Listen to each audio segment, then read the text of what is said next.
안녕하세요. 중절모입니다. 우리 몸속의 노폐물의 배출과 체액의 균형 유지 등의 역할을 하는 콩팥이라고 많이 불리는 신장은 우리 몸의 매우 중요한 장기 중 하나입니다.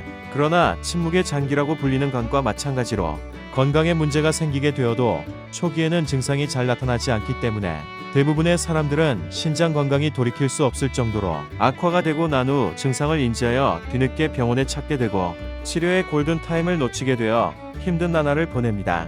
그러나 알고 보면 신장도 초기에 우리에게 몇 가지 경고 신호를 주는데 우리는 그 신호를 알지 못해 대수롭지 않게 넘깁니다. 오늘은 신장 건강이 악화되고 있다는 몇 가지 초기 증상을 알려드릴 것인데 이 증상들을 잘 파악하고 계시다가 초기에 적극적인 대처를 하시면 좋을 것 같습니다. 첫 번째는 식욕 감소입니다. 신장 기능의 감소로 체내의 노폐물 및 수분을 충분히 배출하지 못하고 축적되어 신체에 불필요한 물질이 쌓이게 되어 몸이 무거워지며 체내 대사의 균형이 깨지게 됩니다. 이로 인해 구토 증상이 발생하고 속이 울렁거려 입맛이 떨어지는 등의 소화계 증상이 나타납니다. 두 번째는 소변에 이상이 생깁니다. 신장에 문제가 생기면 소변에 이상 증세가 나타나는 것은 대부분 알고 계신 사실인데 쉽게 알아차릴 수 있는 중요한 증세 중 하나이니 짚고 넘어가겠습니다. 신장은 소변을 배출시키는 역할을 수행하는데 기능이 떨어지게 되면 자연스럽게 소변의 양도 줄어들게 됩니다. 소변의 양뿐만 아니라 체내의 노폐물이 축적되어 소변의 색이 어둡거나 지나치게 밝은 색을 띄우고 지독한 냄새가 납니다. 또한 소변에 단백질이 섞여서 나올 수 있는데 이 경우에는 소변의 거품이 나타난다고 하니 소변을 보실 때 소변의 양과 색깔, 냄새, 거품 등을 확인해 보시면 좋을 것 같습니다. 세 번째는 몸에 붓기가 잘 안 빠집니다. 우리가 일반적으로 짠 음식을 먹고 자면 다음날 얼굴이나 몸이 붓게 되는데 신장이 제 기능을 하지 못한다면 붓기가 금세 빠지지가 않고 그대로 살로 가게 됩니다. 특히 얼굴과 눈꺼풀, 손과 발에 붓기가 자주 생기고 체중이 증가하는 것이 확인된다면 신장 기능이 악화된 것일 수 있으니 신장 기능 검사를 받아보셔야 합니다. 네 번째는 고혈압, 당뇨입니다. 신장은 나이를 들어가면서 어쩔 수 없이 기능이 저하되는데 특히 대표적인 성인병인 고혈압과 당뇨를 앓고 있다면 신장의 기능이 악화될 확률이 높습니다.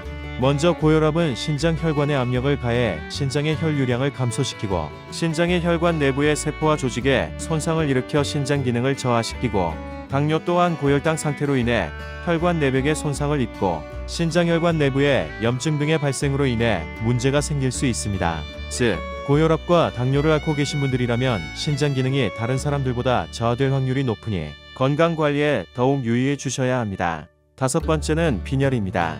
신장은 빈혈을 예방하는 역할도 수행을 합니다. 그러나 신장의 기능이 저하되면 에리스로포이에틴이라는 호르몬의 생성이 줄어들게 되어 피곤함과 어지러움 등을 동반한 빈혈 증세가 나타날 수 있습니다. 여섯 번째는 비타민 D가 감소합니다. 신장 기능이 저하되면 비타민 D를 활성화하는 기능도 줄어들게 되어 비타민 D 결핍이 발생할 수 있습니다.